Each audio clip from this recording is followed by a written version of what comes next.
Is Trump's Iran deal already paying out for Tehran, with Iranian leaders now boasting of a first big win even before a final agreement has been signed and sealed? Is $6 billion about to move as Swiss talks enter a crucial phase, turning quiet resort diplomacy into hard cash that Tehran can finally touch? Is Trump's key Arab ally Qatar now helping unlock Iran's frozen funds, acting as the financial bridge between Washington's concessions and Tehran's long-denied money? Is $6 billion just the opening bid, as Tehran openly eyes access to $24 billion next and hints at an even bigger jackpot down the line? As U.S. Iran talks continue in Switzerland, Tehran is claiming a major financial breakthrough, presenting it as a concrete outcome of the new Memorandum of Understanding. On June 21, President Pezeshkian stated that every part of the U.S. Iran Memorandum of Understanding serves Tehran's interests and advances its strategic goals. The Iranian president added that the full results of the negotiations will become clear over time, signaling that more political and economic gains may still be coming. Pezeshkian confirmed that $6 billion in Iranian funds held in Qatar will be released, marking one of the first big cash moves tied directly to the emerging deal. He noted that the $6 billion in Qatar comes from a channel originally set up for supervised humanitarian purchases, now being loosened under the new understanding.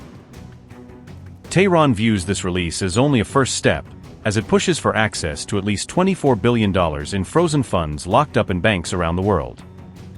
Iranian sources claim that total blocked Iranian assets worldwide may reach around $100 billion, underlining the scale of what could still be at stake.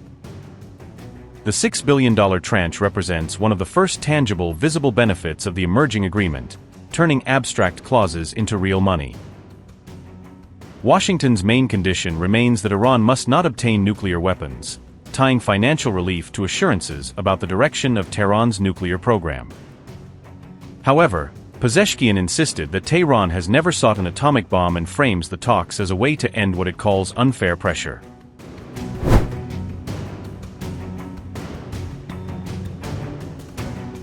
Pezeshkian's comments came as new rounds of diplomacy opened at Switzerland's Bürgenstock resort, giving his financial announcement a carefully timed international backdrop.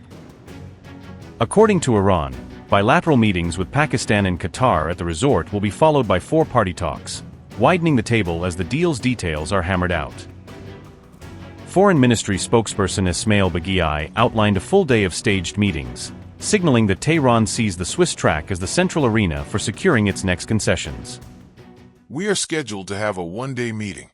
The plan is as follows. In the morning, we will have bilateral meetings with the Pakistani and Qatari delegations as mediators of this process, and in the afternoon, a quadrilateral session will be held between the representative delegations of the Islamic Republic of Iran and the United States, with the presence of Pakistani representatives. This meeting is actually an indicator of Iran's seriousness in demanding the follow-up of the opposing parties' commitments. In no way was it our intention to merely sign a document and expect that this document would be automatically implemented by the other side. We cannot, under any circumstances, ignore our previous experiences. This meeting is focused on following up on the implementation of the agreement. Let us keep in mind that Clause 13 of the Memorandum of Understanding explicitly states that the start of negotiations for the final agreement is conditional upon the implementation of 5 specific clauses, including Clause 1 of the MAO, which pertains to the cessation of war on all fronts, including Lebanon. Well, we know that this clause has not been implemented. The United States has been unable or unwilling, for whatever reason, and the Zionist regime continues to violate commitments in Lebanon. This issue will be the main topic of discussion in today's talks. At the same time, some other clauses require a series of preliminary or executive actions, which will also be pursued, specifically the issue of making Iran's blocked or restricted assets available, as well as the discussion regarding the issuance of necessary permits for the sale of Iranian oil. These are issues that have been discussed since the time negotiations on the principle of the Memorandum of Understanding were underway, and now we must see the results of those discussions to ensure that those clauses will also be effectively implemented in practice. The exchange of messages is ongoing. In any case, to ensure the implementation of the Memorandum of Understanding, we are continuously and instantaneously exchanging messages through mediators. This session will be, as I mentioned, Separate meetings with the mediators will be held in the morning, and in the afternoon, a four-party meeting will take place, meaning that the delegations of all four countries will be present in one room. Well, in the first stage, it is that same first clause. Clause 1 refers to the cessation of war on all fronts, including Lebanon. This clause is key and is important for us. We must see, God willing, where the talks will lead by this afternoon, but our goal is to remain focused on ensuring the other party's commitment to implementing the obligations according to the Memorandum of Understanding dated June 18th.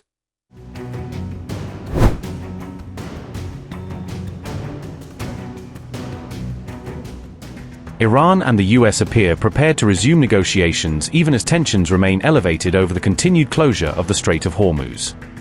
The diplomatic effort gained urgency after Iran maintained restrictions on traffic through the Strait of Hormuz despite the recent agreement.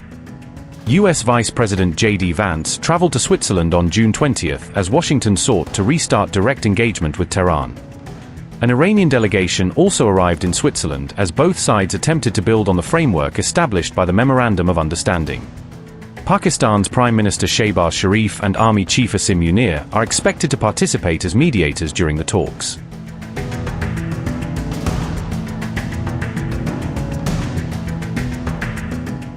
The talks are taking place while Iran continues to keep the Strait of Hormuz closed to commercial maritime traffic. Iranian officials linked the closure to alleged ceasefire violations and ongoing Israeli military activity in Lebanon.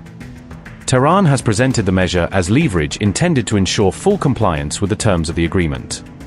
A directive cited by Iran International reportedly instructed media outlets to promote a unified national approach on the issue. Editors were reportedly told not to portray Hormuz closure and diplomatic negotiations as contradictory strategies.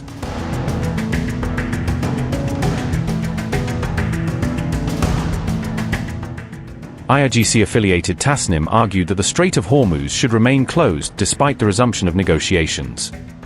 The outlet claimed that reopening the strategic waterway at this stage would amount to a major strategic error for Tehran. Tasnim argued that at least $12 billion in frozen Iranian assets should be released before any reopening takes place. The outlet also called for U.S. waivers permitting Iranian oil exports to be fully implemented before further concessions. Tasnim further insisted that Israel must withdraw from its positions in Lebanon before Hormuz is reopened. The outlet argued that every commitment contained in the Iran-US memorandum must be fulfilled before the waterway is restored to normal operations. Meanwhile, Iran's chief negotiator issued a message ahead of the Switzerland talks, signaling Tehran's position before discussions begin. Mohammed Bagher Ghalibaf said, and I quote, "I consider the innocent children of Minab and all the martyrs of dear Iran to be watching over my every action and behavior at every moment. They see us and expect things of us. God forbid that I should ever bring shame to the innocent martyrs and the people of Iran, and that I should join my companions with a clear conscience.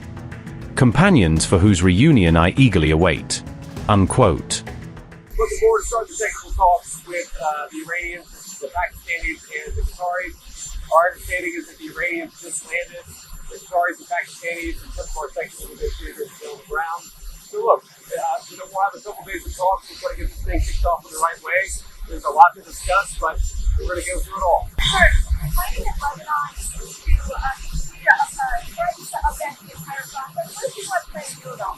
Well, Marco and the entire team have been actively managing what's going on in Lebanon, despite the headlines. Things are actually getting better there. Things have calmed down a little bit. It's going to be something we're just going to have to continuously manage to ensure that, Israel and Lebanon are both safe and secure. That's fundamentally the goal of this, to make the whole region safe and secure. The big problem is that you have somebody will shoot and then somebody will respond, and you kind of have a chicken leg problem where you just got to stop the scene for long enough to get the ceasefire to hold. That's what we're going to try to do. We'll keep on working at it, and things have gotten better.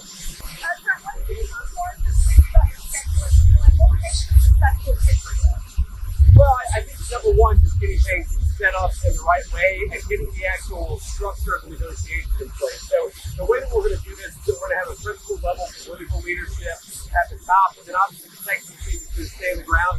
As much as I might like to say, in what appears to be a beautiful place. I can only be there for a day or two. I think we're hopefully making progress on the nuclear issue, make progress on the Lebanon ceasefire issue. Those are the two big things that I think we're going to be focused on. I'm sure the Iranians are going to have issues they'd like to discuss as well. I'll see you guys on the other side. Thank you. Meanwhile, Trump warned that the U.S. could impose tolls related to Hormuz transit if a final agreement with Iran is not reached within 60 days. Donald Trump said, and I quote, "There will be no tolls in the Hormuz Strait for 60 days during the ceasefire period. And there will be no tolls after the 60-day period has expired, unless they are imposed by and for the United States of America. Should the deal not be completed, for services rendered as the guardian angel to the countries of the Middle East for purposes of both past, present, and future reimbursement of costs." Unquote.